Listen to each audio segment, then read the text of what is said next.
한지연은 지하 창고의 퀴퀴한 냄새 속에서 낡은 서류철을 뒤적이고 있었다. 희미한 전등 불빛 아래 먼지가 자욱한 공기가 답답하게 폐부를 짓눌렀다. 이곳은 그녀의 사무실이었다. 회사의 핵심 부서에서 밀려난 자들이나 쓸모없다고 낙인 찍힌 여성 직원들이 주로 배정받는다는 소문이 파다한 곳. 특히 박선우 팀장의 지시로 그녀가 이곳으로 온 지 벌써 3달째였다. 그의 비웃음 섞인 목소리가 귓가에 맴도는 듯했다. 이래서 여자는 안 돼. 섬세하고 꼼꼼한 건 좋지만 큰 그림을 볼 줄 알아야지. 지연 씨는 그냥 이런 자질구레한 서류나 정리하는 게 딱이야. 박선우 팀장은 지연이 입사 초부터 탐내던 프로젝트의 핵심 멤버로 발탁되자마자 온갖 잡무와 함께 이곳 지하 창고로 그녀를 내쫓았다. 표면적인 이유는 과거 자료 정리 및 보관이었지만 모두가 알고 있었다. 그것은 명백한 차별과 견제였다. 지연은 명문대 경영학과를 수석으로 졸업하고 뛰어난 인턴십 성과로 그룹에 입사한 인재였다. 날카로운 분석력과 추진력으로 벌써부터 차세대 리더라는 기대를 받았지만 박선우는 그런 그녀를 눈의 가시처럼 여겼다. 특히 여성 상사의 능력에 대한 그의 뿌리 깊은 불신은 지연을 향한 노골적인 무시로 이어졌다. 어이, 한지연 씨. 오늘까지 그 옛날 자료들 다 분류해 놓으라고 했지. 설마 아직도 헤매고 있는 건 아니겠지? 그 정도 일도 못하면 곤란한데 말이야. 박선우의 목소리가 인터폰을 통해 지하실에 울렸다. 늘 비아냥거리는 투. 지연은 무표정하게 수화기를 내려놓았다. 분노가 치밀어 올랐지만 그녀는 그 감정을 억눌렀다. 이 남자에게 자신의 감정을 드러내는 것은 패배를 인정하는 것과 같았다. 그녀는 그저 묵묵히 자신의 일을 계속했다. 오래된 서류들 속에서 빛바랜 영수증과 계약서, 그리고 송을씨로 쓰인 메모들이 쏟아져 나왔다. 대부분 수십 년 전의 자료들이었지만 가끔씩 최근 몇 년간의 프로젝트 관련 서류들도 섞여 있었다. 이상한 점은 이 중요한 서류들이 제대로 분류되지 않고 뒤섞여 있다는 것이었다. 마치 누군가 급하게 숨기려 한 흔적 같았다. 그녀의 시선이 한 뭉치의 서류에 멈췄다. 세빛건설 프로젝트. 5년 전 그룹의 핵심 계열사였던 건설 부문이 추진했던 대규모 사업이었다. 막대한 자금이 투입되었지만 갑작스러운 난항을 겪으며 흐지부지 중단되었고 그 여파로 그룹 전체가 휘청거렸던 아픈 기억이 있는 프로젝트였다. 지연은 서류철을 꺼내 들었다. 단순한 궁금증이었다. 왜 이런 중요한 프로젝트의 서류가 이렇게 허술하게 방치되어 있을까? 서류를 넘기던 그녀의 손이 멈칫했다. 지출 내역서 몇 장이 눈에 띄었다. 금액이 이상했다. 명세서에 기록된 금액과 실제 지불된 금액 사이에 현저한 차이가 있었다.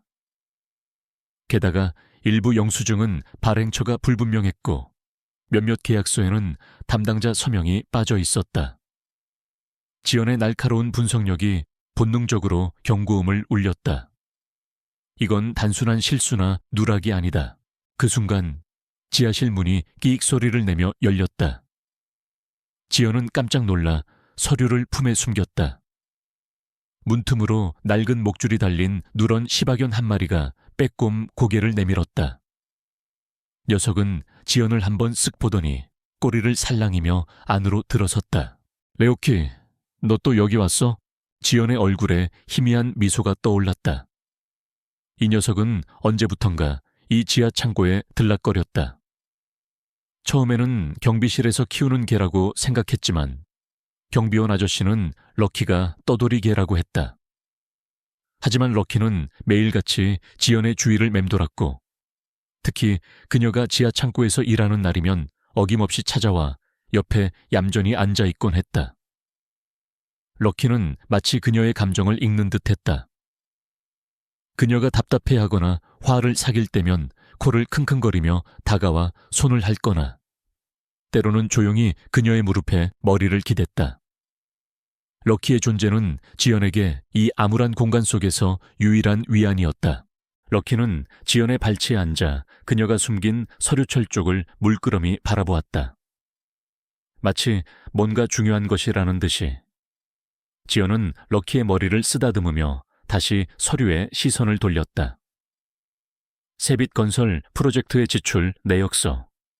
그녀는 노트북을 열어 회사 내부 시스템에 접속했다. 동일 프로젝트의 공식 감사 보고서를 찾아 대조하기 시작했다. 잠시 후 그녀의 미간이 더욱 깊게 찌푸려졌다. 보고서의 숫자와 그녀가 발견한 서류의 숫자는 확연히 달랐다. 특히 해외 법인을 통한 자금 흐름에서 의심스러운 부분이 많았다. 이때 휴대폰이 울렸다. 발신자는 강민준. 그녀의 대학 동기이자 현재 같은 그룹의 기획팀에서 일하는 친구였다. 민준은 지연의 몇 안 되는 진심 어린 조력자였다.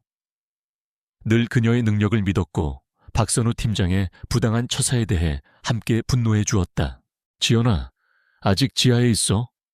점심 같이 할까 해서 전화했어. 민준의 목소리는 언제나처럼 활기찼다. 지연은 잠시 망설였다. 이 의심스러운 서류에 대해 민준에게 이야기해야 할까? 하지만 아직은 너무 이른 단계였다. 섣불리 발설했다가는 오히려 역풍을 맞을 수도 있었다. 아니, 민준아. 나 아직 정리할 게 좀 많아. 먼저 먹어. 난 그냥 간단하게 해결할게. 뭐야? 또 박 팀장 그 인간이 너 괴롭히는 거 아니지? 맨날 너한테만 저런 자빌시키고 진짜 너무한다니까. 민준의 목소리에 걱정이 묻어났다. 지연은 애써 웃으며 대답했다. 괜찮아. 익숙해. 너도 알잖아. 나 원래 이런 거 꼼꼼하게 처리하는 거 좋아한다고. 그녀는 거짓말을 하고 있었다. 이런 일은 지겹기만 했다. 하지만 민준에게까지 걱정을 끼치고 싶지 않았다. 통화를 마친 후 지연은 다시 서류에 몰두했다. 밤늦게까지 그녀는 의심스러운 자료들을 분류하고 중요한 부분들을 사진으로 찍어 개인 클라우드에 백업했다. 그녀의 마음속에는 이미 심상치 않은 예감이 굳건히 자리 잡고 있었다. 이것은 단순한 회계착오가 아니었다. 거대한 부패의 냄새가 났다. 다음 날 아침, 지연은 평소보다 일찍 출근했다. 그녀는 노트북에 암호화된 파일들을 다시 확인하며 혹시 모를 상황에 대비했다. 박선우 팀장은 어제 일을 시킨 후 한 번도 그녀의 진행 상황을 묻지 않았다. 그는 그녀가 이 지하실에서 쓸모없는 시간을 보내고 있다고 확신하는 듯했다. 그 오만함이 지연에게는 오히려 기회였다. 아무도 그녀에게 관심을 두지 않았기에 그녀는 자유롭게 움직일 수 있었다. 그녀는 어제 발견한 서류들 외에 왠지 모르게 끌리는 다른 서류철들을 무작위로 꺼내 들었다.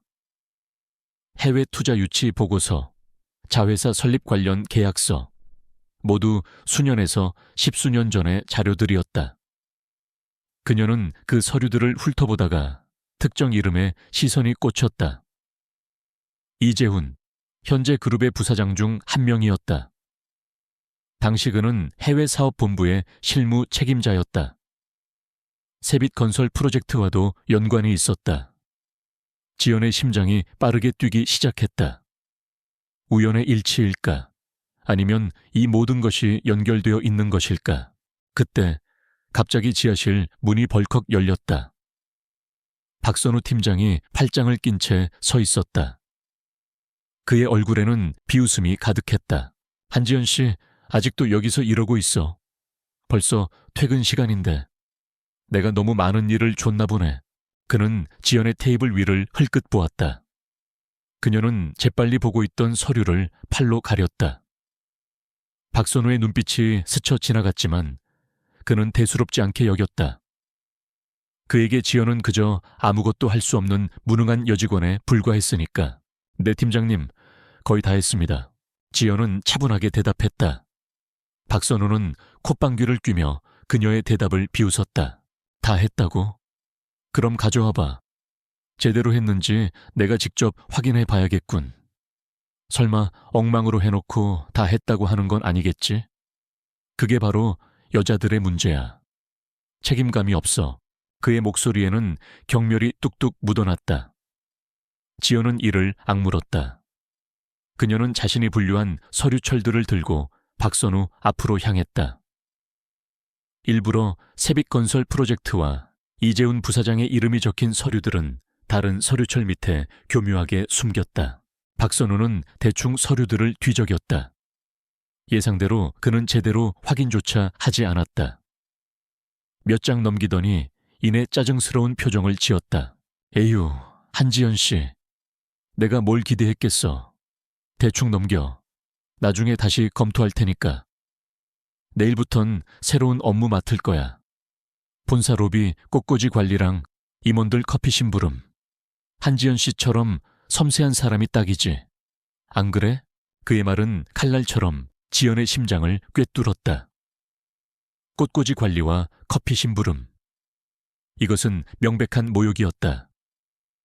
그녀의 능력을 철저히 무시하고 단순히 여성이라는 이유로 하찮은 잡무를 시키는 그의 오만함에 지연의 눈빛이 흔들렸다. 하지만 그녀는 간신히 감정을 다스렸다. 알겠습니다, 팀장님. 그녀는 고개를 숙였다. 박선우는 만족스러운 듯 껄껄 웃으며 지하실을 나섰다. 문이 닫히자마자 지연은 주먹을 꽉 쥐었다. 손톱이 손바닥을 파고들었다. 숨겨왔던 분노와 모멸감이 한꺼번에 폭발할 듯 밀려왔다. 그때 럭키가 그녀의 다리에 머리를 비볐다. 녀석의 따뜻한 천이 그녀의 분노를 조금이나마 가라앉혔다. 럭키는 그녀의 얼굴을 올려다보며 낮은 울음소리를 냈다. 마치 그녀의 아픔을 위로하는 듯이 지연은 럭키를 품에 안고 눈을 감았다.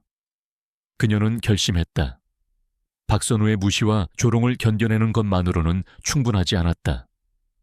그녀는 이 부당함에 맞서야 했다.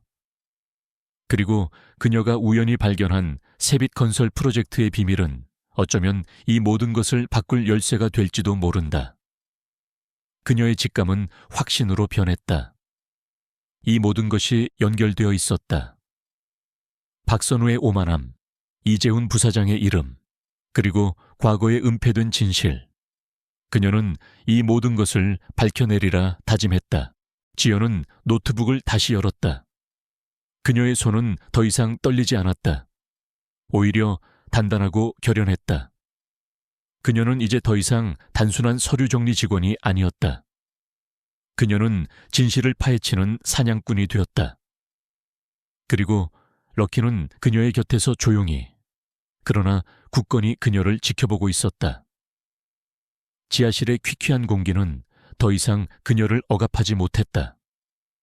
오히려 그녀의 뜨거운 의지로 가득 차오르고 있었다. 어둠 속에서 빛을 찾으려는 한지연의 고독한 싸움이 이제 막 시작된 것이었다. 지하 창고의 희미한 불빛 아래 한지연의 눈은 날카롭게 빛났다. 그녀는 세빛건설 프로젝트와 이재훈 부사장의 이름이 연결된 서류들을 꼼꼼히 다시 살펴봤다. 어제는 단순한 직감이었지만 밤새 잠 못 이루며 고민한 끝에 그녀는 확신하게 되었다. 이 서류들에는 분명히 뭔가 숨겨져 있었다. 그녀는 노트북을 열고 내부 감사 시스템에 다시 접속했다. 어제 찍어둔 의심스러운 지출 내역서 사진과 대조하며 공식 기록과 불일치하는 부분을 하나하나 짚어나갔다.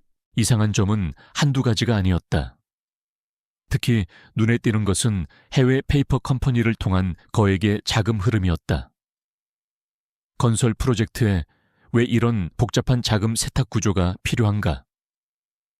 지연은 이들 회사의 이름들을 검색하기 시작했다. 대부분 명목상 존재만 하는 유령 회사들이거나 이미 폐업한 회사들이었다.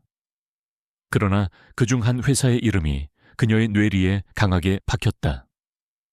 블랙스톤 홀딩스. 5년 전 아버지의 회사가 갑작스러운 부도 위기에 처했을 때 알 수 없는 투자자들이 나타나 회사를 인수하려 했던 적이 있었다. 그 투자자 중 하나로 거론되었던 이름이었다. 아버지는 그들의 제안을 거절했고 결국 회사는 파산했다. 그때의 악몽 같은 기억이 다시금 떠올랐다. 지연은 숨을 들이켰다. 설마 단순히 우연의 일치일까? 아니면 이 모든 것이 처음부터 연결되어 있었던 것일까? 그녀의 손이 떨리기 시작했다. 그때 럭키가 조용히 다가와 그녀의 무릎에 머리를 기댔다. 녀석의 따뜻한 천이 그녀의 불안을 조금이나마 잠재워 주었다. 지연은 럭키의 부드러운 털을 쓰다듬으며 다시 정신을 가다듬었다. 감정에 휩쓸려서는 안 된다. 이성적으로 판단해야 했다. 그녀는 서류 더미 속에서 우연히 낡은 다이어리 한 권을 발견했다. 겉표지는 닳고 닳아 있었고 이름이 적힌 부분은 지워져 있었다. 하지만 다이어리 안에는 빼곡하게 송을씨가 채워져 있었다. 날짜는 5년 전 새빛건설 프로젝트가 한창 진행되던 시점이었다. 지연은 조심스럽게 다이어리를 펼쳤다. 20인 XX년 5월 12일. 오늘도 박전무와 이 부장이 찾아왔다. 더 이상 견딜 수가 없다. 그들의 비리가 너무 깊다. 증거는 내 손에 있지만 공개할 용기가 나지 않는다. 가족들의 안전이 위협받고 있다. 2심 XX년 6월 3일. 그들은 새빛건설 프로젝트를 이용해 막대한 비자금을 조성하고 있다. 블랙스톤 홀딩스라는 유령 회사를 통해 자금을 빼돌리고 있다. 이재훈 부장이 그 중심에 있고 박전무는 그를 비호하며 모든 것을 은폐하고 있다. 2심 XX년 7월 1일. 이제 내게 남은 시간이 얼마 없는 것 같다. 내가 사라지더라도 이 다이어리만큼은 누군가에게 발견되어 진실이 밝혀지기를 바란다. 나는 정의를 위해 싸우다 사라진다. 최진우 회장님이라면 어쩌면 내 말을 믿어주실지도 모른다. 그는 과거에도 부정을 용납하지 않았던 분이시다. 다이어리의 마지막 페이지에는 흐릿하게 찍힌 사진 한 장이 끼워져 있었다. 사진 속에는 앳된 얼굴의 이재훈과 그 옆에 서 있는 박선우의 젊은 시절 모습이 담겨 있었다. 그리고 그들 뒤편에는 한 남자의 흐릿한 뒷모습이 보였다. 다이어리의 주인인 듯했다. 지연은 소름이 돋았다. 이 다이어리의 주인은 새빛건설 프로젝트의 전임 담당자였고 그 후 의문의 실종 처리된 사람이었다. 그는 박선우 팀장의 전임자였다. 지연은 심장이 터질 것 같았다. 그녀는 단순히 회사 비리를 파헤치는 것을 넘어 사라진 사람의 진실을 마주하고 있었다. 다이어리 속 박전무가 지금의 박선우 팀장일까? 이름은 다르지만 박이라는 성은 같았다. 그리고 이재훈 부장은 확실히 그 중심에 있었다. 그때 그녀의 휴대폰으로 알 수 없는 번호의 문자가 도착했다. 더 이상 파고들지 마라. 당신이 모르는 세상의 진실은 때로는 알지 않는 것이 더 안전하다. 당신 주변 사람들의 안녕을 위한다면. 경고였다. 명백한 협박. 지연의 손에서 휴대폰이 미끄러질 뻔했다. 그녀는 주위를 둘러보았다. 이 지하 창고에는 아무도 없었다.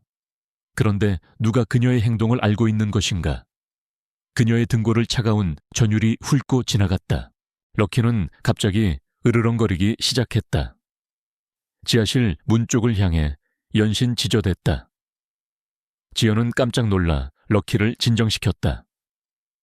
녀석은 평소에는 조용하고 온순한 개였다. 이런 반응은 처음이었다. 럭키는 계속해서 문 쪽을 노려보며 불안한 기색을 보였다. 마치 보이지 않는 누군가를 감지하는 듯이 지연은 다이어리와 의심스러운 서류들을 조심스럽게 챙겨 가방에 넣었다. 이곳은 더 이상 안전하지 않았다. 그녀는 급히 지하실을 나섰다. 복도를 걸어가면서도 계속 뒤를 돌아보았다. 누군가 자신을 감시하고 있다는 느낌을 지울 수 없었다. 회사 로비에 도착했을 때 강민준이 그녀를 기다리고 있었다. 그의 얼굴에는 걱정이 역력했다. 지연아, 너 왜 이렇게 늦게 나와? 무슨 일 있었어? 얼굴이 안 좋아 보여. 민주는 그녀의 손을 잡았다. 그의 따뜻한 손길이 지연에게 작은 위로가 되었다. 그녀는 잠시 망설이다가 이 모든 것을 민준에게 털어놓기로 결심했다. 그녀에게는 믿을 수 있는 사람이 필요했다. 민준아, 나 너한테 할 말이 있어. 아주 중요한 얘기야. 지연은 민준을 이끌고 회사 근처의 한적한 카페로 향했다. 카페 구석진 자리에 앉아 그녀는 조심스럽게 가방에서 다이어리와 서류 사본들을 꺼냈다. 그리고 지난 며칠간 지하 창고에서 겪었던 일, 발견한 의심스러운 자료들, 그리고 방금 받은 협박 문자까지 숨김없이 민준에게 이야기했다. 민준은 지연의 이야기를 듣는 내내 눈을 동그랗게 뜨고 있었다. 그의 얼굴에는 놀라움과 분노, 그리고 걱정이 교차했다. 말도 안 돼. 이재훈 부사장이 그런 짓을 했다고? 그리고 박선우 팀장, 그 인간이 전임자의 비리를 덮은 거라고. 지연아, 이거 진짜 큰일인데. 민준은 다이어리 속 내용을 확인하고 지출 내역서를 꼼꼼히 살폈다. 그의 표정은 점점 더 심각해졌다. 이 다이어리 주인이 실종된 김진우 팀장님이라고. 설마 그분이... 아니, 이건 너무 무섭잖아. 나도 그렇게 생각했어. 하지만 모든 퍼즐 조각이 맞춰지는 것 같아. 그리고 방금 받은 이 문자, 분명히 내가 뭔가 중요한 걸 건드렸다는 신호일 거야. 지연의 목소리는 떨렸지만 그녀의 눈빛은 흔들림 없었다. 민주는 잠시 침묵했다. 그는 깊이 생각하는 듯했다. 지연아, 이건 우리 둘이 해결할 수 있는 문제가 아닌 것 같아. 그룹 내부에 이렇게 거대한 비리가 숨겨져 있었다니. 자칫하면 우리가 위험해질 수도 있어. 알아. 하지만 여기서 멈출 순 없어. 나는 단순히 박선우 팀장에게 복수하고 싶은 게 아니야. 김진우 팀장님의 억울함을 풀고 싶고 우리 아빠 회사에 무슨 일이 있었는지도 알아내야 해. 블랙스톤 홀딩스라는 이름, 우리 아빠 회사와도 관련이 있었어.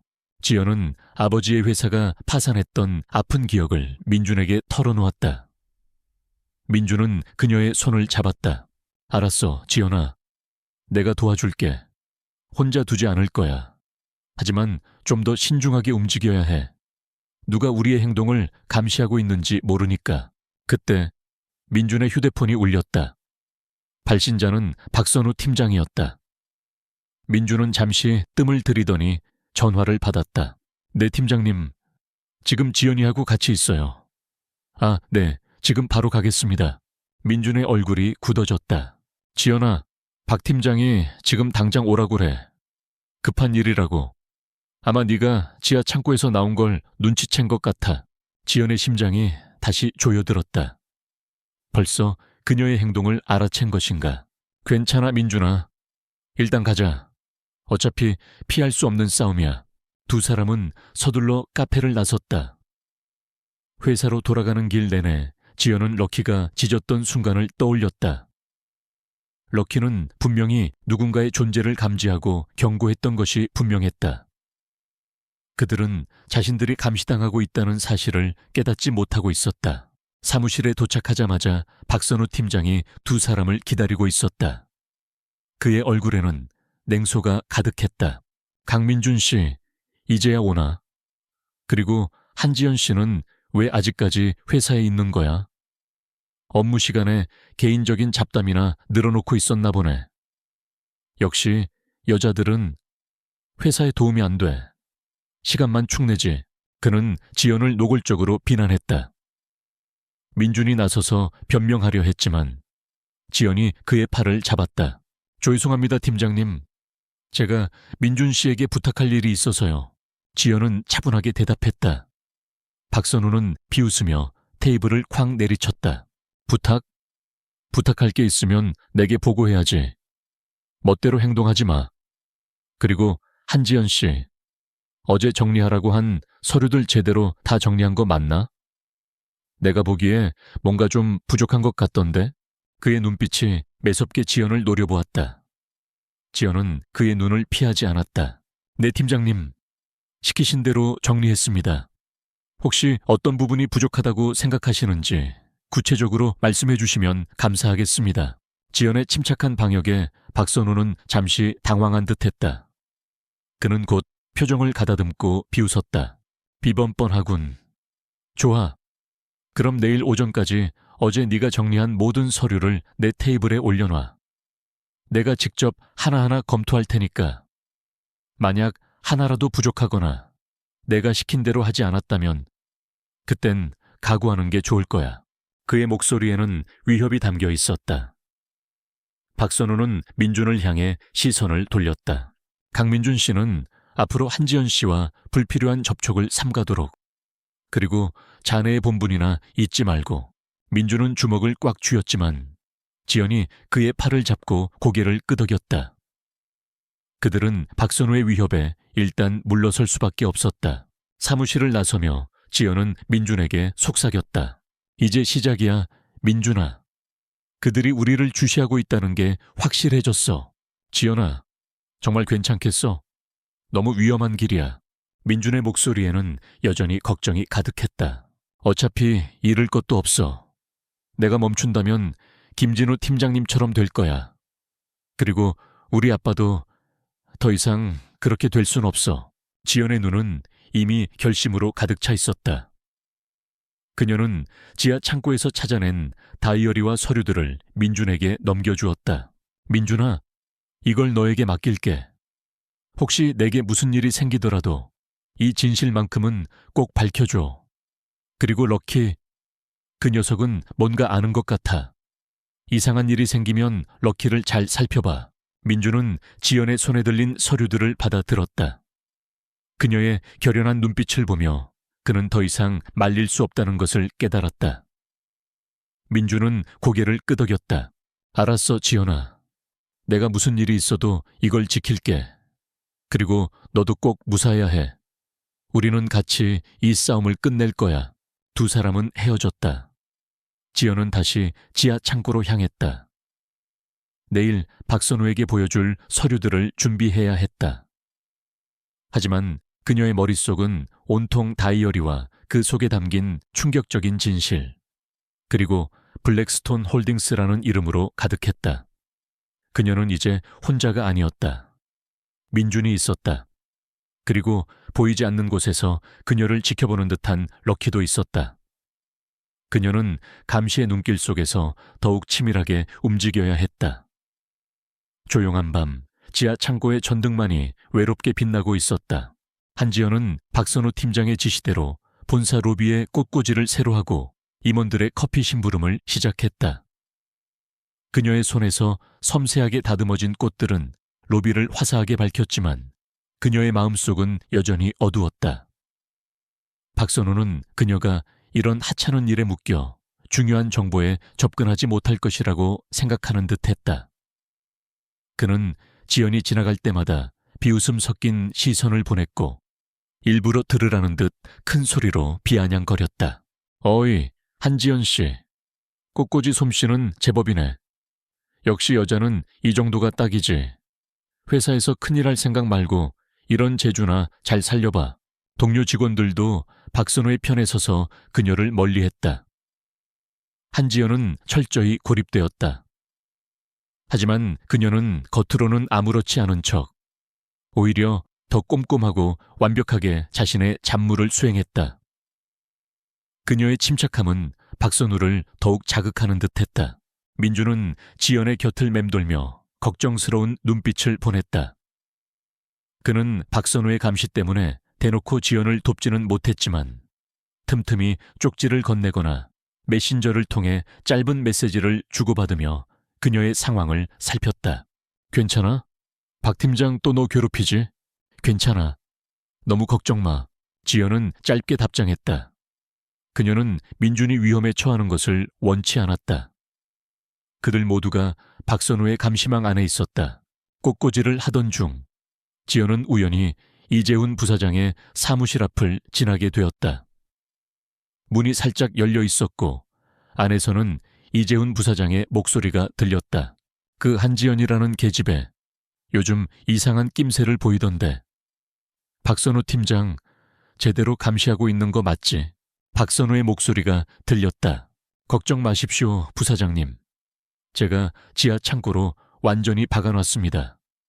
이제는 꽃이나 만지작거리고 있을 겁니다. 제 전임자처럼 어설프게 덤비다간 큰 코 다칠 겁니다. 그들의 대화는 짧았지만 지연의 심장을 쿵 떨어뜨렸다. 그들은 그녀가 다이어리를 발견했다는 것을 아직 모르는 듯했지만 그녀의 움직임을 예의주시하고 있었다. 전임자처럼 큰 코 다친다는 말은 김진우 팀장의 실종과 관련된 명백한 위협이었다. 그날 저녁 지연은 퇴근 후 민준을 만났다. 그녀는 이재훈과 박선우의 대화를 민준에게 전했다. 민준의 얼굴은 하얗게 질렸다. 지연아, 이건 장난이 아니야. 그들이 정말 김진우 팀장님을 어떻게 한 게 분명해. 너 정말 위험해. 당장 경찰에 신고해야 하는 거 아니야? 아직은 때가 아니야. 증거가 너무 부족해. 그리고 그들이 회사 내부에서 얼마나 강력한 힘을 가지고 있는지 알잖아. 섣불리 움직였다간 우리가 오히려 당할 거야. 지연은 침착하게 말했다. 그녀는 이미 다음 단계를 생각하고 있었다. 다이어리에서 김진우 팀장이 언급했던 최진우 회장님이라는 이름. 전임 회장이었다. 그는 정의로운 인물로 알려져 있었지만 이미 은퇴한 지 오래였다. 과연 그가 자신을 도와줄까? 민준은 불안한 듯 머리를 긁적였다. 그럼 어떻게 할 건데? 계속 그들의 감시를 받으면서 이런 하찮은 일이나 할 거야? 아니, 그들은 내가 무능하고 쓸모없다고 생각하겠지. 그게 바로 나의 기회야. 그들이 방심하는 틈을 타야 해. 내가 그들의 눈을 속이는 동안 민준, 네가 좀 더 깊이 파고들어 줘야겠어. 다이어리 속에 언급된 블랙스톤 홀딩스에 대해 조사해줘. 지연의 눈빛은 결연했다. 민준은 고개를 끄덕였다. 알았어. 하지만 너 혼자 너무 위험한 행동은 하지 마. 럭키도 계속 잘 지켜봐야 해. 그 녀석이 뭔가를 감지하는 것 같으니까. 럭키는 민준이 맡아서 돌보기로 했다. 럭키는 지연의 집에서 멀리 떨어진 민준의 원룸에서 잠시 지내게 되었다. 럭키는 지연과 헤어질 때 아쉬운 듯 낑낑거렸지만 지연은 어쩔 수 없었다. 럭키의 안전을 위해서라도. 며칠 후 지연은 이재훈 부사장의 지시로 외부 회의에 필요한 자료를 복사하게 되었다. 그녀는 일부러 복사기가 고장난 것처럼 행동하며 시간을 지체했다. 그러는 동안 그녀는 이재훈 부사장의 사무실을 몰래 살폈다. 그의 책상 위에는 늘 잠겨있는 서랍이 있었다. 지연은 직감적으로 그 안에 중요한 것이 있을 거라고 생각했다. 그녀는 다음 날 미리 준비해둔 맞는 키를 가지고 다시 복사기를 고치는 척 이재훈의 사무실 앞을 서성였다. 다행히 이재훈 부사장은 회의 때문에 자리를 비운 상태였다. 박선우 팀장은 다른 업무로 바빴다. 지연은 재빨리 사무실 안으로 들어가 서랍을 열었다. 서랍 안에는 몇 권의 서류철과 함께 낡은 가죽 지갑이 들어있었다. 지갑 안에는 오래된 가족사진 한 장과 함께 작은 USB가 발견되었다. 지연은 USB를 몰래 빼내 자신의 주머니에 넣었다. 그리고 서랍을 다시 잠그고 아무 일도 없었다는 듯이 사무실을 나섰다. 그녀의 심장은 천둥처럼 요동쳤다. 퇴근 후 지연은 민준에게 연락해 그가 가져간 김진우 팀장의 다이어리와 USB를 가져오라고 했다. 두 사람은 인적이 드문 공원 벤치에 앉았다. 럭키는 민준의 발치에서 꼬리를 살랑이며 앉아 있었다. 럭키는 지연을 보자마자 반가운 듯 짖으며 달려왔다. 럭키, 보고 싶었어? 지연은 럭키를 품에 안고 한참을 쓰다듬었다. 럭키는 그녀의 얼굴을 핥으며 애정을 표현했다. USB 안에 뭐가 들어있을까? 민준이 조심스럽게 물었다. 지연은 자신의 노트북을 열고 USB를 꽂았다. 화면에 나타난 파일 목록을 확인한 그녀의 눈이 휘둥그레졌다. 거기에는 세빛건설 프로젝트의 비자금 내역, 해외 유령 회사와의 거래 내역, 그리고 이재훈 부사장과 박선우 팀장의 육성 파일이 들어있었다. 육성 파일에는 그들이 김진우 팀장을 협박하고 그의 입을 막으려 했던 정황이 생생하게 녹음되어 있었다. 빌어먹을 김진우 그 자식, 끝까지 우리를 물고 늘어지는군. 이재훈의 목소리가 들렸다. 걱정 마십시오, 부사장님. 제가 확실하게 처리했습니다. 이제 아무도 이 사실을 알지 못할 겁니다. 박선우의 비열한 목소리가 이어졌다. 지연의 손은 떨렸다. 김진우 팀장의 실종이 단순한 사고가 아니라는 것이 명백해졌다. 그들은 김진우 팀장을 납치하거나 혹은 그보다 더한 짓을 저질렀을지도 모른다. 그녀의 심장에서는 분노가 치솟았다. 이재훈과 박선우, 그들이 김진우 팀장님을 해쳤어. 지연의 목소리는 분노로 떨렸다. 민준도 충격에 휩싸였다. 이건 빼도 박도 못할 증거야. 이 파일만 있으면 그들을 감옥에 보낼 수 있어. 아니, 아직은 안 돼. 지연은 고개를 저었다. 이것만으로는 부족해. 그들은 분명히 이 모든 것을 부정하고 증거를 조작하려 할 거야. 우리는 그들이 절대로 빠져나갈 수 없는 결정적인 한 방을 찾아야 해. 그리고 김진우 팀장님이 다이어리에서 언급했던 최진우 회장님을 찾아야 해. 지연은 노트북을 닫았다. 그녀는 복잡한 표정으로 하늘을 올려다보았다. 이 싸움은 생각보다 더 거대하고 위험했다. 그때 럭키가 갑자기 낮은 소리로 으르렁거리기 시작했다. 녀석은 공원 입구 쪽을 향해 코를 킁킁거리며 경계하는 듯한 모습을 보였다. 럭키 왜 그래? 민준이 럭키를 진정시키려 했지만 럭키는 계속해서 으르렁거렸다. 지연은 럭키의 시선을 따라 공원 입구 쪽을 바라보았다. 순간 그녀의 등골이 오싹해졌다. 멀리서 검은색 세단 한 대가 서서히 공원 쪽으로 다가오고 있었다. 그리고 차 안에는 흐릿하게 사람의 형체가 보였다. 민준아, 우리 감시당하고 있어. 빨리 가야 해. 지연은 급히 노트북과 USB를 챙겼다. 민준도 럭키를 품에 안고 자리에서 일어났다. 그들이 움직이자마자 검은색 세단이 속도를 높여 그들을 향해 다가왔다. 뉘어, 민준아. 두 사람은 죽으림을 다해 달리기 시작했다. 럭키는 민준의 품에 안겨 계속해서 차 쪽을 향해 지저댔다. 그들은 공원 숲길을 가로질러 어두운 골목으로 숨어들었다. 검은색 세단은 공원 입구에서 잠시 멈칫하더니 이내 그들이 도망친 골목을 향해 들어섰다. 지연과 민준은 숨을 헐떡이며 좁은 골목을 질주했다. 럭키는 민준의 품에서 벗어나 지연의 앞을 달리며 길을 안내하는 듯했다. 녀석은 마치 이 골목길을 잘 아는 것처럼 망설임 없이 나아갔다. 레오키가 길을 아는 것 같아. 민준이 외쳤다. 지연은 럭키의 안내를 따라 좁고 구불구불한 골목길을 빠져나왔다. 그들이 도착한 곳은 낡은 상가 건물이 밀집한 뒷골목이었다. 럭키는 한 오래된 철문 앞에서 멈춰 섰다. 여기 어디야? 민준이 물었다. 철문은 굳게 닫혀 있었다. 럭키는 철문을 앞발로 긁으며 낮은 소리로 낑낑거렸다. 마치 이 안에 들어가야 한다는 듯이. 그때 골목 저편에서 검은색 세단의 헤드라이트 불빛이 보였다. 그들이 여기까지 쫓아온 것이었다. 지연은 재빨리 철문을 살폈다. 다행히 잠겨있지 않았다. 그녀는 철문을 열고 안으로 들어섰다. 민준도 럭키를 데리고 황급히 뒤따랐다. 문을 닫자마자 그들은 안도감에 주저앉았다. 안은 낡고 어두운 창고 같았다. 먼지가 가득했지만 안전하다는 느낌이 들었다. 럭키는 창고 안을 이리저리 뛰어다니더니 한 구석에 놓인 낡은 상자 더미 앞에서 멈춰 섰다. 녀석은 상자를 앞발로 긁으며 계속해서 낑낑거렸다. 지연은 상자 더미를 헤치고 안을 살펴보았다. 상자 안에는 먼지가 쌓인 오래된 책들과 함께 낡은 사진첩과 서류들이 들어있었다. 그녀는 사진첩을 집어들었다. 그 안에는 김진우 팀장의 사진이 있었다.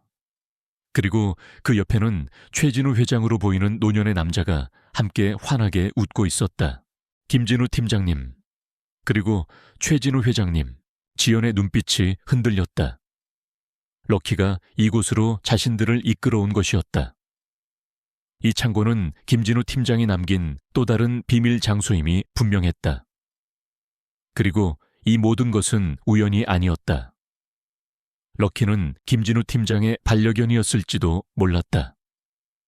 녀석이 김진우 팀장의 다이어리에 언급된 최진우 회장님을 알고 있는 것처럼 느껴졌다. 지연은 이 오래된 창고에서 새로운 희망을 발견한 듯했다. 이제 다음 퍼즐 조각을 찾을 차례였다. 최진우 회장을 찾아야 했다. 그가 이 모든 진실을 밝힐 열쇠를 쥐고 있을 것이라고 그녀는 확신했다. 낡은 창고 안 먼지 쌓인 상자들 틈에서 한지연은 김진우 팀장의 사진첩을 조심스럽게 넘겼다. 사진 속 김진우는 언제나 밝게 웃고 있었고 그의 옆에는 늘 온화한 미소를 띤 노인이 함께였다. 최진우 회장님. 다이어리에서 언급된 이름이었다. 김진우가 마지막 희망으로 여겼던 인물, 그리고 럭키가 그들을 이끈 곳에서 발견된 그의 흔적들. 이 모든 것이 우연이라고 하기에는 너무나도 기묘하게 맞아떨어졌다. 민준아, 이 창고, 아마 김진우 팀장님이 최진우 회장님과의 인연을 소중히 여겨 만든 비밀 아지트였을 거야. 지연의 목소리는 확신에 차 있었다. 민준은 주변을 둘러보며 고개를 끄덕였다. 정말 그런 것 같아. 럭키도 이곳을 알고 있었던 것 같고, 어쩌면 럭키가 김진우 팀장님 반려견이었을지도 몰라. 그분이 럭키에게 여기를 알려준 거 아닐까? 럭키는 상자 더미를 뒤적이는 지연의 발치에 앉아 조용히 그녀를 바라보고 있었다. 녀석의 눈빛은 신뢰와 충성심으로 가득했다. 지연은 사진첩 안에서 또 다른 메모를 발견했다. 낡은 종이에는 최진우 회장의 자택 주소와 함께 그의 개인 연락처가 적혀 있었다. 그리고 그 아래에는 희미하게 다음과 같은 문구가 적혀 있었다. 진실은 항상 외면받지만 결국에는 드러난다. 민준아, 우리는 최진우 회장님을 찾아가야 해. 지연은 결심한 듯 말했다. 민준은 잠시 망설였다. 갑자기 찾아가는 게 괜찮을까? 은퇴하신 분인데 우리가 이런 위험한 일로 찾아가는 게 부담스러울 수도 있어. 하지만 김진우 팀장님이 마지막으로 희망을 걸었던 분이야. 그리고 USB 속 음성 파일과 다이어리 속 진실을 알려드리면 분명히 도와주실 거야. 그분이라면 우리를 믿어주실 거야. 그들의 뒤에서 럭키가 짧게 짖었다. 마치 지연의 말에 동의한다는 듯이. 지연은 럭키의 머리를 쓰다듬었다. 그래, 럭키도 동의하는 것 같아. 내일 바로 찾아뵙자. 다음 날 아침 지연과 민주는 최진우 회장의 자택으로 향했다. 주소는 서울 외곽의 조용한 주택가였다. 럭키는 민준의 품에 안겨 함께 동행했다. 럭키는 평소보다 더 차분하고 경계심이 강한 듯했다. 최진우 회장의 자택은 고즈넉한 한옥이었다. 고요한 분위기가 감도는 마당에는 잘 가꿔진 소나무 한 그루가 서 있었다. 지연은 초인종을 눌렀다. 잠시 후 한 중년의 비서가 문을 열었다. 무슨 일로 찾아오셨습니까? 비서의 목소리는 차분했지만 경계심이 묻어났다. 지연은 준비해온 명함을 건네며 조심스럽게 말했다. 저희는 한송그룹 직원 한지연, 강민준입니다. 최진우 회장님께 드릴 중요한 말씀이 있어서 찾아왔습니다. 김진우 팀장님과 관련된 일입니다. 김진우 팀장의 이름이 언급되자 비서의 표정이 미묘하게 변했다. 그는 잠시 망설이더니 안으로 들어오라고 손짓했다. 지연과 민주는 응접실로 안내되었다. 잠시 후 흰머리의 노인이 방으로 들어섰다. 그는 최진우 회장이었다. 사진 속 모습보다 더 나이가 들어 보였지만 그의 눈빛은 여전히 날카롭고 깊었다. 최진우 회장은 지연과 민준을 물끄러미 바라보았다. 그의 시선은 럭키에게 멈췄다. 이 아이는 김진우의 럭키가 아닌가? 최진우 회장의 목소리에 미세한 떨림이 있었다. 럭키는 최진우 회장을 보자마자 꼬리를 격렬하게 흔들며 그의 발치로 달려갔다. 녀석은 최진우 회장의 다리에 머리를 비비며 애정을 표현했다. 최진우 회장은 럭키를 품에 안고 부드럽게 쓰다듬었다. 그의 눈가에 물기가 어렸다. 레오키가 아직 살아있었구나. 김진우는 정말 지연은 럭키와 최진우 회장의 재회를 보며 마음이 아팠다. 그녀는 최진우 회장에게 김진우 팀장의 다이어리와 USB에 담긴 진실을 조심스럽게 이야기하기 시작했다. 박선우와 이재훈이 저지른 비리와 김진우 팀장의 실종에 대한 모든 증거들을 내보였다. 최진우 회장은 지연의 이야기를 듣는 내내 아무 말 없이 그녀의 눈을 응시했다. 그의 표정은 점점 더 굳어졌다. 육성 파일에서 이재훈과 박선우의 목소리가 들리자 그의 얼굴은 분노로 일그러졌다. 이런 파렴치한 놈들, 내가 아끼던 진우를 감히 이런 짓을 꾸미다니.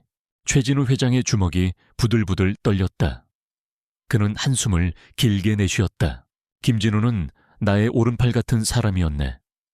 그룹의 미래를 책임질 인재였어. 그가 갑자기 사라졌을 때 나는 개인적인 사정으로 해외에 있었고 그룹 내부에서는 그가 개인적인 일로 잠적했다고 결론을 내버렸지. 하지만 나는 늘 의심했어. 진우는 절대 그런 식으로 사라질 사람이 아니었거든. 최진우 회장은 눈을 감고 깊은 생각에 잠겼다. 이재훈, 박선우, 그들은 내가 은퇴하기 전부터 눈여겨보던 자들이었네. 야망이 크고 수단과 방법을 가리지 않는다는 것을 알고 있었지. 내가 떠나자마자 이런 추악한 짓을 저지르다니. 그는 지연에게 시선을 돌렸다. 한지연 양, 이 위험한 진실을 밝히려 하다니. 정말 용기 있는 친구로군. 회장님, 저는 김진우 팀장님의 억울함을 풀고 싶습니다. 그리고 우리 가족에게 일어났던 일과 블랙스톤 홀딩스의 연관성도 밝히고 싶습니다. 지연은 아버지 회사의 파산과 블랙스톤 홀딩스의 관련성에 대해서도 조심스럽게 언급했다. 최진우 회장의 눈빛이 다시 날카롭게 빛났다. 블랙스톤 홀딩스, 그들이 또다시. 최진우 회장은 자리에서 일어나 창밖을 응시했다.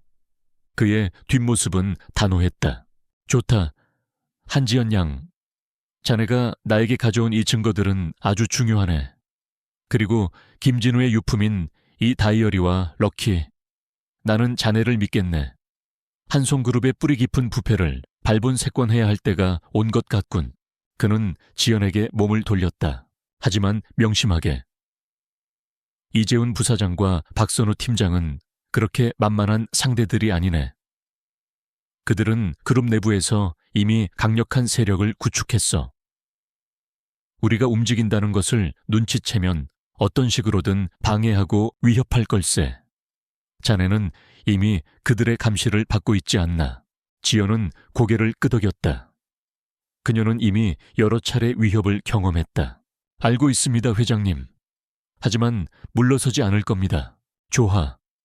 그렇다면 나도 전력을 다해 자네를 돕겠네. 일단 자네는 회사에서 하던 대로 행동하게.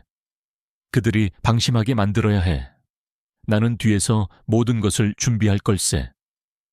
그룹 내부에 나를 따르는 몇몇 사람들과 외부의 조력자들을 동원해야겠어. 이 싸움은 자네 혼자서는 감당하기 어려울 걸세.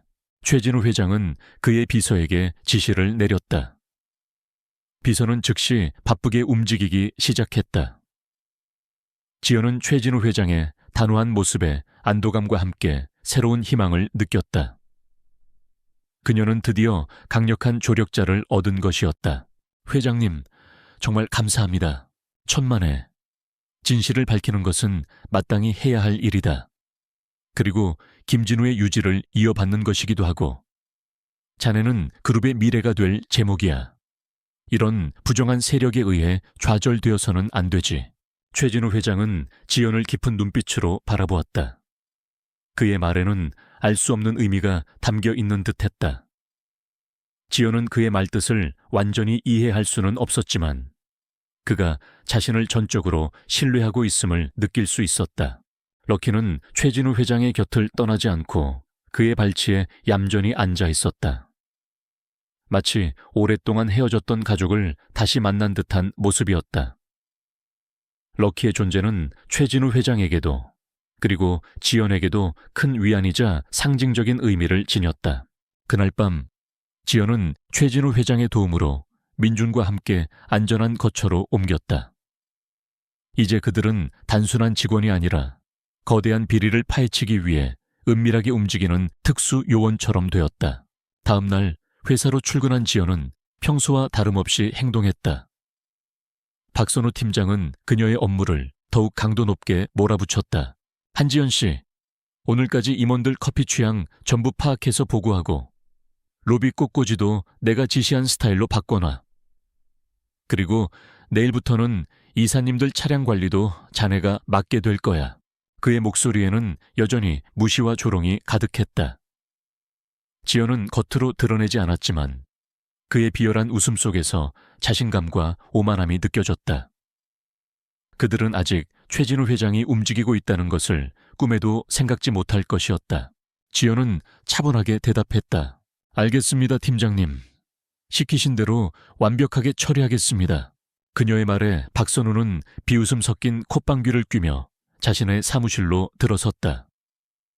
지연은 그의 뒷모습을 바라보며 결연한 눈빛을 빛냈다. 이제 그녀는 혼자가 아니었다. 거대한 싸움이 시작되었지만 그녀에게는 민준과 럭키, 그리고 강력한 최진우 회장이라는 든든한 조력자가 있었다. 지연은 로비 꽃꽂이를 다시 시작했다. 그녀의 손길이 닿는 곳마다 꽃들은 생기를 되찾았다. 그녀는 꽃을 통해 자신의 결의를 다졌다. 이 모든 고난과 모욕은 결국 진실을 밝히기 위한 과정일 뿐이었다. 언젠가 그녀는 이 모든 억압으로부터 벗어나 활짝 피어날 것이었다. 마치 지금 그녀의 손에서 피어나는 꽃들처럼. 진실을 향한 그녀의 여정은 이제 막 거대한 전환점을 맞이하고 있었다. 한지연은 최진우 회장의 지시대로 회사에서 철저히 박선우 팀장의 놀잇감 역할을 자처했다. 그녀는 로비 꽃꽂이를 완벽하게 관리했고 임원들의 커피 취향을 꼼꼼히 파악하여 매일 아침 정확한 온도로 커피를 내놓았다. 이사들의 차량을 관리하며 작은 먼지 하나 없이 깨끗하게 정돈했다. 그녀의 완벽한 업무 수행에 박선우는 더욱 의기양양해졌다. 역시 한지연 씨는 이런 허드레실이 체질에 맞는군. 괜히 머리 쓰는 일 하겠다고 나섰다가 고생만 했으니. 그의 비웃음 섞인 칭찬은 지연의 심장을 갉아먹는 칼날 같았지만 그녀는 미소로 답하며 속으로는 비웃었다. 당신이 방심할수록 내게는 더 큰 기회가 오는 거야.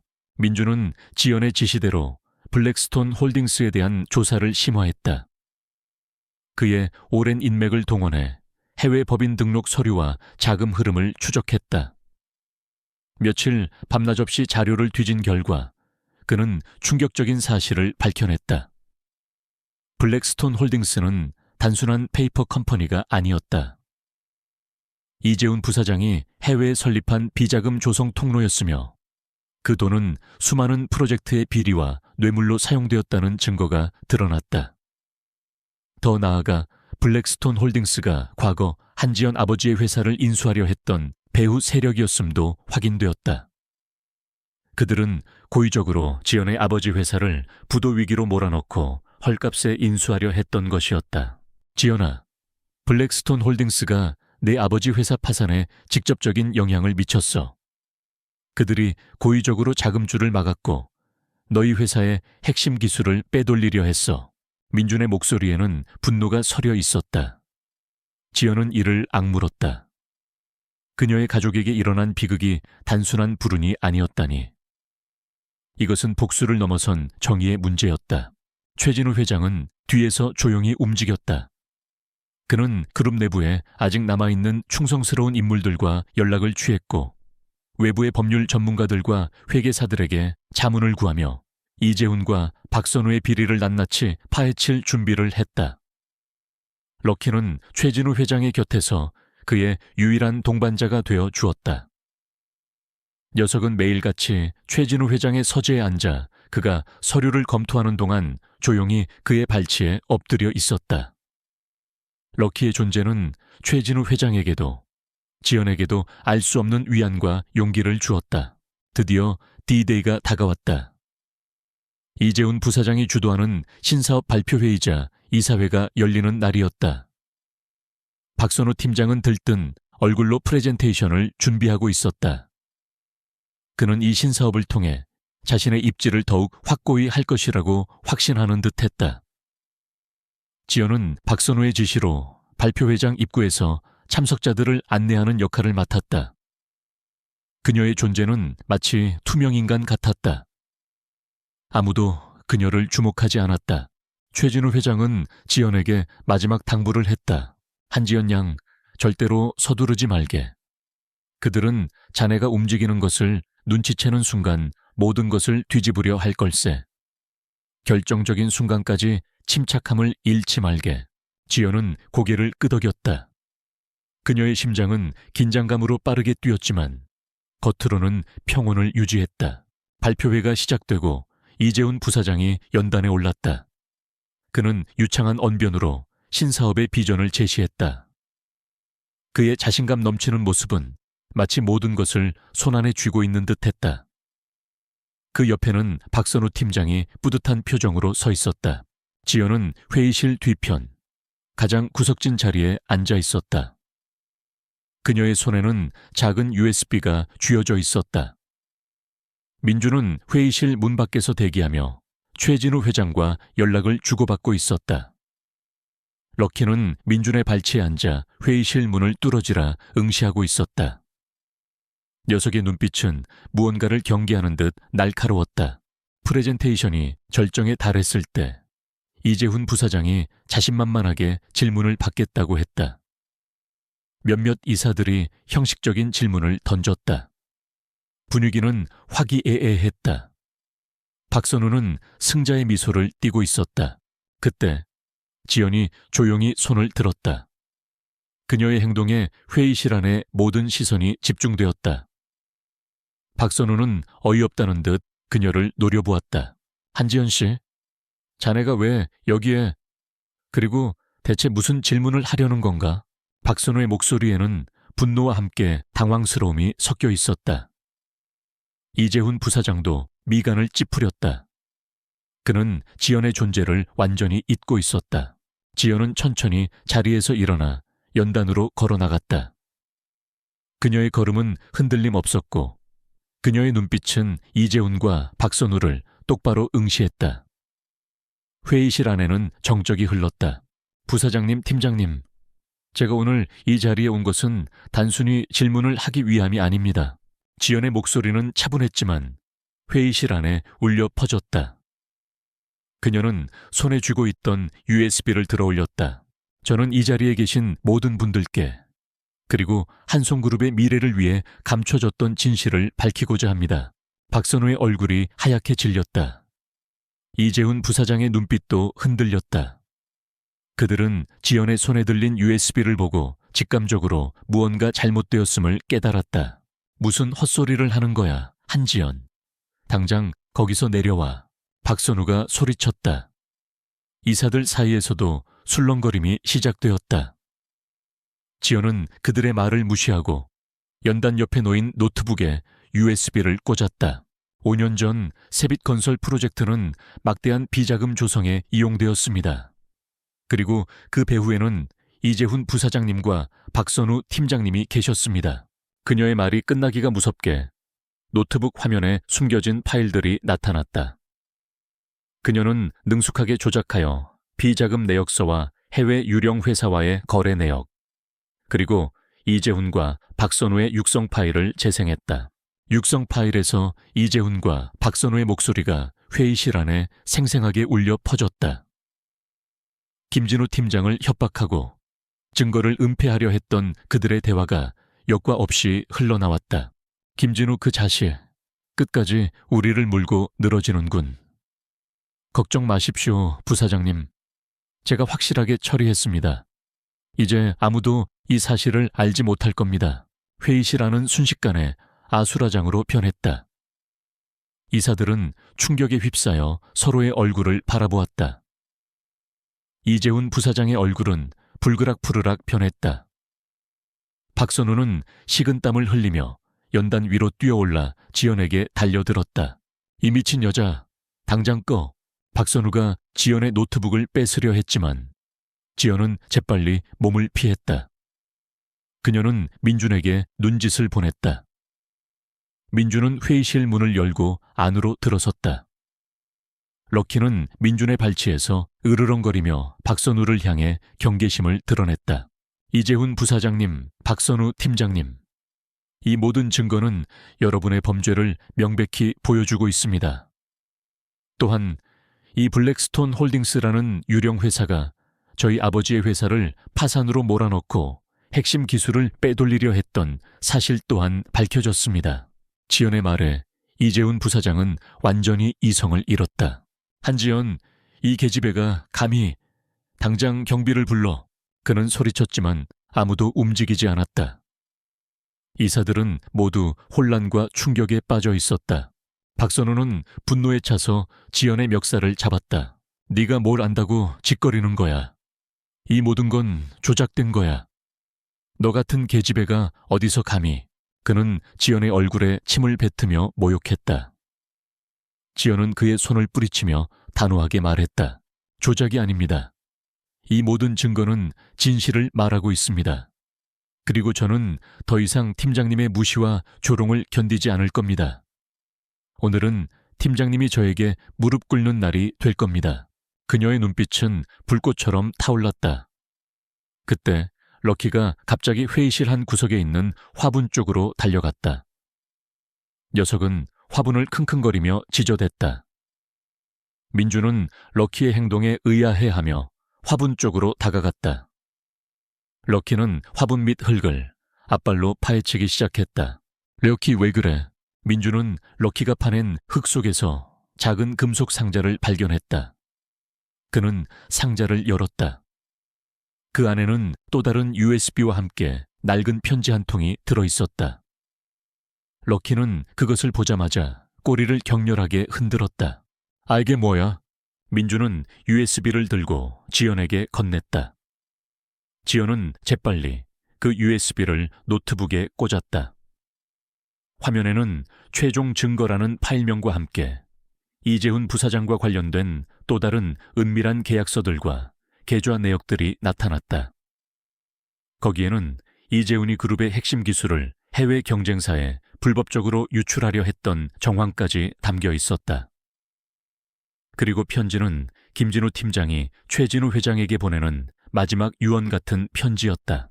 회장님, 이 모든 진실을 밝히지 못하고 제가 먼저 떠나게 되더라도 언젠가 이 증거들이 빛을 보게 되기를 바랍니다. 저는 저의 모든 것을 이 작은 상자에 담았습니다. 럭키는 이 상자의 위치를 알고 있습니다. 부디 진실을 밝혀주십시오. 회의실 안은 다시 한번 정적이 흘렀다. 이번에는 모든 이사들의 얼굴에 경악과 함께 충격이 서려 있었다. 이재훈과 박선우는 완전히 패닉에 빠졌다. 그들의 얼굴은 창백하게 질렸고 눈동자는 흔들렸다. 럭키는 상자 앞에서 지연을 물끄러미 바라보고 있었다. 녀석의 눈빛은 마치 이제 다 끝났어 라고 말하는 듯했다. 지연은 이재훈과 박선우를 향해 냉정한 시선을 던졌다. 부사장님, 팀장님, 이제 더 이상 변명할 여지가 없을 겁니다. 이 모든 증거들은 여러분의 추악한 진실을 낱낱이 밝히고 있습니다. 김진우 팀장님은 이 모든 것을 예측하고 있었고, 럭키는 그분이 남긴 마지막 증거를 저에게 가져다 주었습니다. 그녀의 목소리는 힘찼고 그녀의 눈빛은 흔들림 없었다. 이 순간 한지연은 더 이상 하찮은 잡무나 처리하던 직원이 아니었다. 그녀는 진실을 꿰뚫고 정의를 외치는 강력한 전사였다. 그녀의 승리가 눈앞에 다가오고 있었다. 이재훈 부사장과 박선우 팀장의 얼굴은 핏기 하나 없이 창백했다. 한지연의 노트북 화면에서 흘러나오는 육성 파일과 추가 증거들은 그들이 저지른 모든 죄를 적나라하게 드러내고 있었다. 회의실 안은 충격과 혼란, 그리고 불신으로 가득 찼다. 이사들은 서로에게 귓속말을 주고받으며 동요했다. 그들의 눈빛은 이제 이재훈과 박선우를 향한 경멸로 가득했다. 이건 조작이야. 한지연, 네가 날 모함하는 거야. 내까지 게 감히. 박선우는 길길이 날뛰며 지연에게 달려들었다. 그러나 그의 팔은 강민준에 의해 단호하게 제지당했다. 민준은 그의 팔을 비틀어 붙잡았고 박선우는 고통에 신음했다. 팀장님, 이제 그만하십시오. 이 모든 증거는 명백합니다. 민준의 목소리에는 단호함이 묻어났다. 럭키는 여전히 으르렁거리며 박선우를 경계했다. 이재훈 부사장은 연단 위에서 비틀거렸다. 그의 눈동자는 공포에 질려 사방으로 흔들렸다. 그는 지연을 노려보며 마지막 발악을 했다. 이 계집애, 감히 내 인생을 망치려 해. 내가 가만두지 않을 거야. 그의 말이 끝나기도 전에 회의실 문이 활짝 열리고 정장 차림의 남자들이 들어섰다. 그들 사이에는 한 노인이 서 있었다. 그의 눈빛은 고요했지만 강렬한 카리스마를 뿜어냈다. 바로 최진우 회장이었다. 그의 등장에 회의실 안의 모든 이사들이 자리에서 일어나 고개를 숙였다. 박선우와 이재훈은 그의 등장에 얼어붙었다. 그들은 최진우 회장이 여기에 나타날 것이라고는 상상조차 하지 못했을 것이다. 최진우 회장은 천천히 연단 위로 걸어 올라섰다. 그의 시선은 먼저 지연에게 향했다. 그녀의 눈빛에서 흔들림 없는 결의를 확인한 그는 희미한 미소를 지어 보였다. 그리고는 이재훈과 박선우를 차례로 응시했다. 그의 시선이 닿는 곳마다 두 사람은 더욱 움츠러들었다. 이재훈 부사장, 그리고 박선우 팀장. 자네들은 지난 5년간 한송그룹의 명예를 더럽히고 막대한 비자금을 조성하며 사리사욕을 채웠네. 게다가 고 김진우 팀장의 진실을 은폐하고 그를 해쳤지. 최진우 회장의 목소리는 낮고 위험 있었지만 회의실 안에 울려 퍼지는 그의 음성은 마치 천둥처럼 강렬했다. 이 모든 범죄 사실은 한지연 양이 가져온 증거들과 내가 지난 몇 달간 비밀리에 조사한 내용들을 통해 낱낱이 밝혀졌네. 자네들의 죄는 결코 용서받을 수 없을 거야. 이재훈 부사장은 최진우 회장 앞에 무릎이라도 꿇을 듯이 고개를 숙였다. 회장님, 아닙니다. 제가 잘못했습니다. 한 번만 용서해 주십시오. 제가 모든 걸 책임지겠습니다. 박선우도 울먹이며 빌기 시작했다. 회장님, 저는 이재훈 부사장의 지시를 따랐을 뿐입니다. 저는 시키는 대로 했을 뿐. 최진우 회장은 그들의 비굴한 변명을 냉정하게 잘라냈다. 더 이상 변명은 필요 없네. 자네들은 한송그룹의 이름을 더럽혔고 나의 신뢰를 배신했어. 더군다나 자네들이 그토록 무시했던 한지연 양은 자네들이 저지른 모든 만행을 밝혀냈다. 최진우 회장은 시선을 돌려 한지연을 바라보았다. 그의 얼굴에는 자부심과 함께 깊은 감회가 스쳐 지나갔다. 그리고 모두가 예상치 못한 말을 꺼냈다. 이 자리에 계신 모든 이사님들, 그리고 한송그룹의 임직원 여러분, 오늘 저는 이 자리에서 한지연 양에 대한 중요한 발표를 하고자 합니다. 회의실 안은 다시 정적이 흘렀다. 모두의 시선이 최진우 회장과 한지연에게 집중되었다. 이재훈과 박선우는 불안한 눈빛으로 최진우 회장을 바라보았다. 한지연 양은 단순한 직원이 아닙니다. 그녀는 오래전부터 내가 눈여겨보던 인재이며 그녀의 뛰어난 능력과 강직한 성품을 누구보다 잘 알고 있습니다. 지난 몇 달간 그녀에게 닥친 모든 시련들은 그녀의 진정한 자질을 시험하기 위한 나의 계획이었습니다. 최진우 회장의 말에 회의실 안은 술렁였다. 이사들은 놀라움에 서로의 얼굴을 바라보았다. 박선우는 믿을 수 없다는 듯 지연을 쳐다보았다. 그의 얼굴에는 경악과 함께 공포가 서렸다. 일하에서 여자는 안 돼. 라며 그녀를 무시하고 멸시했던 박선우 팀장. 그러나 그는 자신이 감히 상상조차 할 수 없는 거물을 무시하고 있었던 겁니다. 최진우 회장은 박선우를 향해 차가운 시선을 던졌다. 박선우는 마치 얼음처럼 굳어버렸다. 오늘 이 자리에서 나는 한송그룹의 미래를 위한 중대한 결정을 발표합니다. 한지연 양은 나의 직접적인 지명으로 우리 그룹의 차기 CEO가 될 것입니다.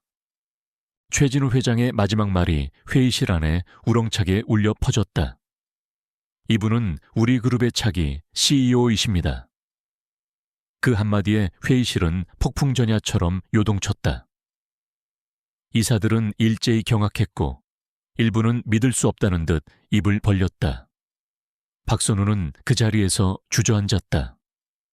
그의 얼굴은 죽은 사람처럼 하얗게 질렸고 눈동자는 더 이상 오만함이나 비열함이 아닌 순수한 공포만이 가득했다.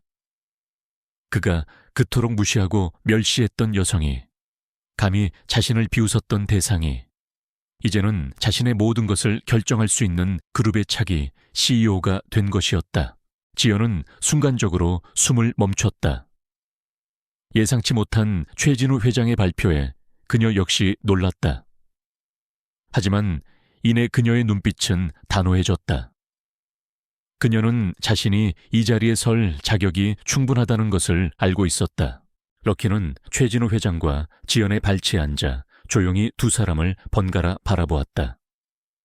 녀석은 마치 이 모든 상황을 이해하는 듯 만족스러운 표정을 짓고 있는 듯 했다.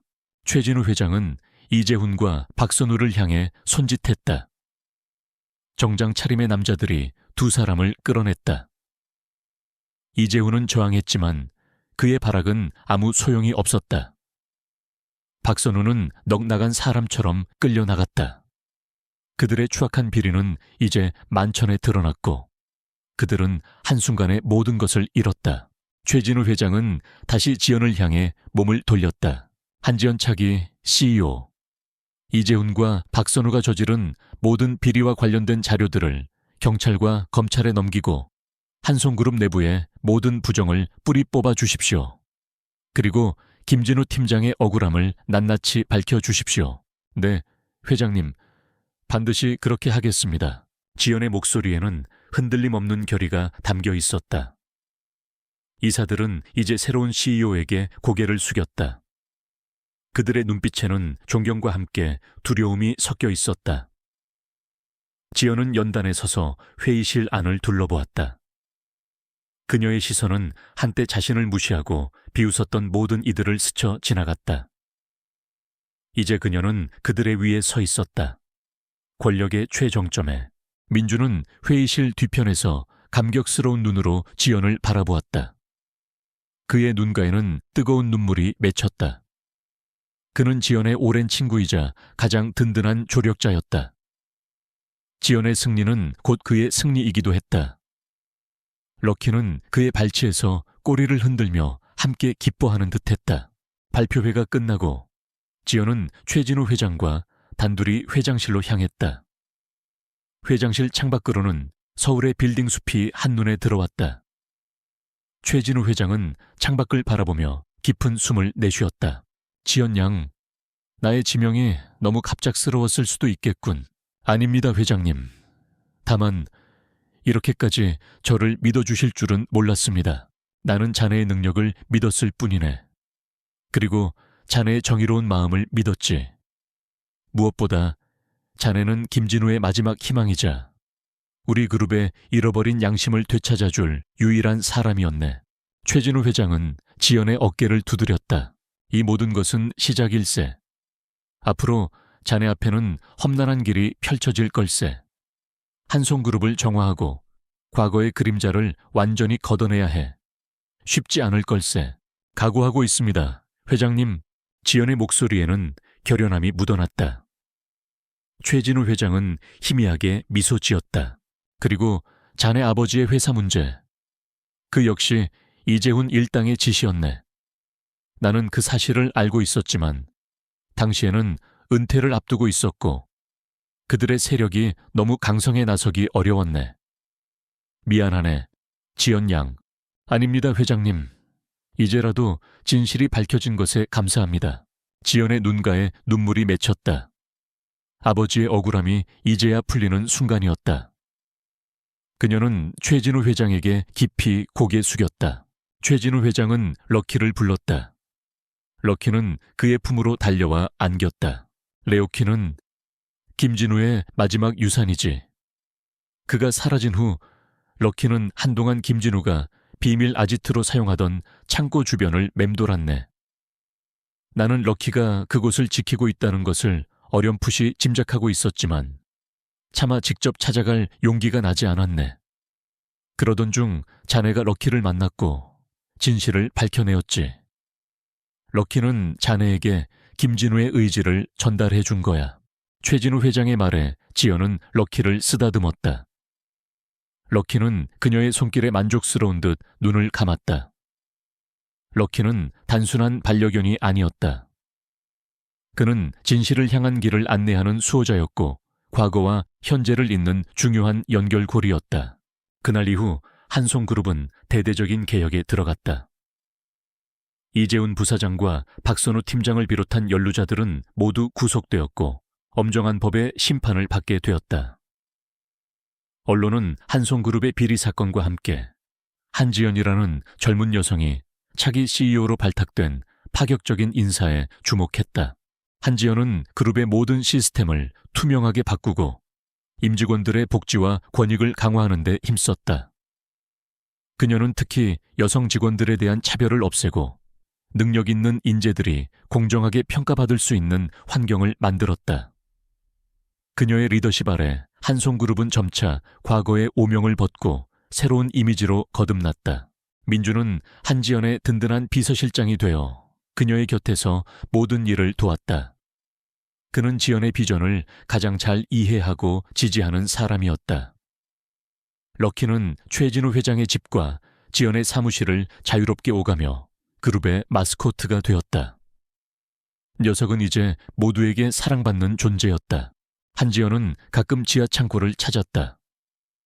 더 이상 퀴퀴한 냄새가 나지 않는 깨끗하게 정리된 그곳에서 그녀는 과거를 되새겼다. 그녀를 무시하고 짓밟으려 했던 박선우의 얼굴, 그리고 그 속에서 피어났던 자신의 강인한 의지. 그 모든 것이 그녀를 지금의 자리로 이끌었다. 그녀는 창고 한쪽에 놓인 낡은 김진우 팀장의 다이어리를 바라보았다. 그가 남긴 진실은 항상 외면받지만 결국에는 드러난다는 문구가 그녀의 마음에 깊이 새겨졌다. 그녀는 이제 단순한 복수를 넘어 정의를 실현하고 새로운 미래를 만들어 나가는 사람이 되었다. 그녀의 이야기는 이제 막 시작된 것이었다. 한지연은 그룹의 차기 CEO로서 숨가쁜 나날을 보냈다. 그녀의 첫 번째 임무는 이재훈과 박선우 일당의 잔당을 완전히 뿌리 뽑는 것이었다. 최진우 회장의 전폭적인 지지 아래 그녀는 감사팀과 법무팀을 동원하여 그룹 내부에 숨겨진 비리들을 낱낱이 파헤쳤다. 회의실에서 그녀를 무시하고 비웃었던 일부 이사들도 연루된 사실이 드러나면서 자리에서 물러났다. 한송그룹은 그야말로 피바람이 불었다. 하지만 지연은 단호했다. 썩어버린 뿌리를 도려내지 않으면 새로운 싹을 울 수 없다는 것을 알았기 때문이었다. 박선우와 이재훈은 구속 수감되었고 그들의 죄는 명백하게 드러났다. 특히 김진우 팀장의 실종이 단순한 잠적이 아니라 이들에 의한 납치 및 감금, 그리고 폭행이었음이 밝혀졌다. 김진우는 그들의 비리를 폭로하려다 해외로 납치되어 감금당했고 그곳에서 갖은 고초를 겪으며 생을 마감했다. 지연은 이 소식을 듣고 깊은 슬픔에 잠겼다. 하지만 동시에 김진우 팀장의 억울함을 밝혀냈다는 사실에 작은 위안을 얻었다. 럭키는 이 소식을 들은 듯 며칠 동안 시무룩해 보였다. 지연은 럭키를 품에 안고 한참을 다독여 주었다. 지연은 김진우 팀장의 죽음이 헛되지 않도록 하겠다고 다짐했다. 그녀는 김진우 팀장의 가족들을 찾아가 사과하고 그들의 명예를 회복시키기 위해 모든 지원을 아끼지 않았다. 그룹 차원에서 김진우 팀장의 희생을 기리는 추모 사업을 진행했고 그의 정의로운 정신을 기리기 위한 기금을 마련했다. 개혁은 빠르게 진행되었다. 지연은 그룹의 고질적인 권위주의와 남성 중심적 문화를 타파하기 위해 노력했다. 특히 여성 직원들에게 더 많은 기회를 제공하고 능력에 따른 공정한 평가 시스템을 도입했다. 과거 박선우 팀장이 그녀에게 했던 이래서 여자는 안 돼 라는 말이 무색하게 그녀는 여성 리더십의 표본이 되었다. 그녀의 솔선수범하는 모습과 뛰어난 업무 능력은 점차 직원들의 신뢰를 얻어갔다. 강민주는 지연의 가장 든든한 조력자였다. 그는 비서실장으로서 지연의 모든 일정을 조율하고 필요한 자료를 신속하게 찾아주며 그녀의 업무 부담을 덜어주었다. 때로는 그녀의 지친 마음을 위로해주는 친구이자 동반자이기도 했다. 지연아, 오늘은 좀 쉬어. 얼굴이 반쪽이 됐어. 민주는 그녀에게 따뜻한 차 한 잔을 건넸다. 지연은 피곤한 듯 한숨을 내쉬었지만 그의 걱정 어린 눈빛에 피로가 조금이나마 가시는 듯했다. 괜찮아 민준아. 아직 할 일이 많잖아. 알아. 하지만 너 쓰러지면 누가 한송그룹을 이끌 건데. 이제 충분히 복수했고 정의도 실현했잖아. 네 아버지 회사도 다시 일어설 수 있게 됐고. 민준의 말에 지연의 눈빛이 흔들렸다. 아버지의 회사. 블랙스톤 홀딩스가 조작했던 재무자료와 불법적인 자금 유출 증거를 통해 아버지 회사의 파산이 계획된 범죄였음이 밝혀졌다. 그녀는 법적 절차를 통해 아버지 회사의 명예를 회복시키고 빼앗겼던 자산의 일부를 되찾을 수 있었다. 비록 회사를 다시 완전히 일으켜 세우는 데는 오랜 시간이 걸리겠지만 지연은 그 가능성을 열었다. 그녀는 한송그룹의 지원을 받아 아버지 회사를 재건하기 위한 장기적인 계획을 세웠다. 럭키는 이제 회사의 마스코트이자 지연의 충실한 보디가드였다. 녀석은 매일 아침 지연의 사무실로 출근했고 그녀가 회의를 하거나 업무를 볼 때면 조용히 그녀의 발치에 엎드려 있었다. 지연이 힘들어할 때면 럭키는 귀신같이 알아채고 그녀의 손을 핥거나 얼굴을 비볐다. 럭키의 존재는 지연에게 큰 위안이자 과거 김진우 팀장과의 연결고리였다. 럭키는 그녀에게 김진우 팀장의 잃어버린 목소리를 대신 전달해 주는 듯했다. 어느 날 오후 지연은 회장실에서 홀로 앉아 창밖을 내다보고 있었다. 저 멀리 보이는 도시의 스카이라인 속에서 과거의 아픔과 현재의 책임감이 교차했다. 그녀는 이제 모든 것을 가졌다. 명예, 권력, 그리고 진실. 하지만 그녀의 마음 한구석에는 여전히 아버지를 향한 그리움과 김진우 팀장에 대한 안타까움이 남아있었다. 그때 최진우 회장이 회장실로 들어섰다. 그는 지연의 옆에 앉아 그녀의 어깨를 토닥였다. 이제 모든 것이 제자리를 찾아가고 있네. 지연 양, 자네가 정말 자랑스럽다. 회장님께서 도와주시지 않았다면 불가능했을 겁니다. 정말 감사합니다. 내가 고마워해야 할 사람은 자네일세. 자네 덕분에 한송그룹이 다시 태어날 수 있었네. 그리고 진우의 억울함도 풀 수 있었고 최진우 회장의 눈가에 깊은 주름이 잡혔지만 그의 눈빛은 온화하고 깊었다. 나는 이제 미련 없이 떠날 수 있겠군. 자네라면 이 그룹을 더욱 훌륭하게 이끌어갈 거야. 나는 자네를 처음 만났을 때부터 알았네. 자네는 단순한 직원이 아니라 이 그룹의 미래가 될 인물이라는 것을. 지연은 최진우 회장의 말에 눈물을 글썽였다. 그녀는 최진우 회장에게 깊이 고개 숙였다. 회장님, 앞으로도 많은 가르침을 부탁드립니다. 물론이지. 언제든 자네가 필요하다면 기꺼이 돕겠네. 최진우 회장은 럭키를 불렀다. 럭키는 그의 무릎에 뛰어올랐다. 최진우 회장은 럭키의 머리를 쓰다듬으며 조용히 속삭였다. 레오키, 진우의 목까지 잘 지내야 한다. 그리고 지연이를 잘 부탁한다. 럭키는 최진우 회장의 손을 핥으며 대답하는 듯했다. 최진우 회장은 자리에서 일어섰다. 그의 뒷모습은 홀가분해 보였다. 며칠 후 최진우 회장은 조용히 그룹의 모든 직책에서 물러났다. 그는 지연에게 모든 것을 맡기고 홀로 여행을 떠났다. 그의 마지막 메시지는 짧고 강렬했다. 자네의 길을 믿고 나아가게. 지연은 최진우 회장의 뜻을 받들어 한송그룹을 혁신적인 기업으로 탈바꿈시켰다. 그녀는 환경보호와 사회적 책임을 중요시하며 그룹의 가치를 높였다. 직원들은 그녀를 진심으로 존경하고 따랐다. 박선우와 이재훈이 남긴 상처는 아물었고 과거의 어둠은 점차 희망의 빛으로 채워졌다.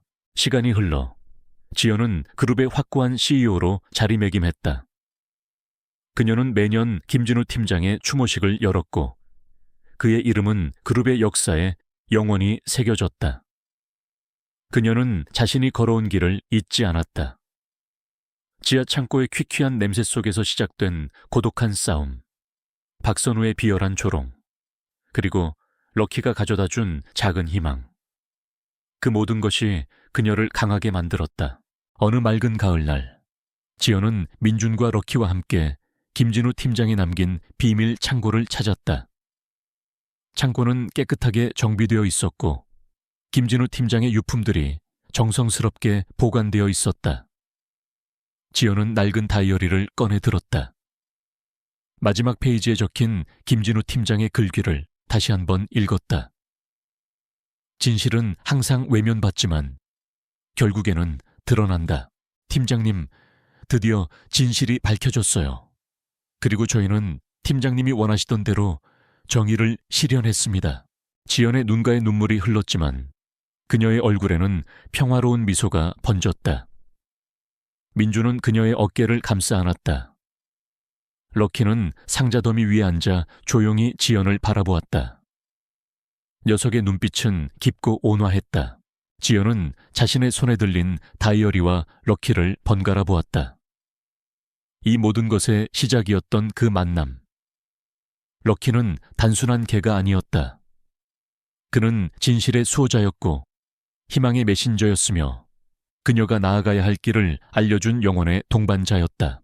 한지연은 이제 더 이상 과거의 아픔에 갇혀 있지 않았다. 그녀는 자신의 경험을 통해 더욱 단단해졌고 미래를 향해 나아가는 용기를 얻었다. 한송그룹의 새로운 시대는 그녀의 손에서 시작되었다. 그리고 그 옆에는 언제나처럼 든든한 민준과 충직한 럭키가 함께했다. 진정한 승리는 복수를 넘어 세상을 변화시키는 데 있음을 그녀는 깨달았다. 그녀의 이야기는 끝이 아닌 새로운 시작을 알리는 아름다운 서곡이었다.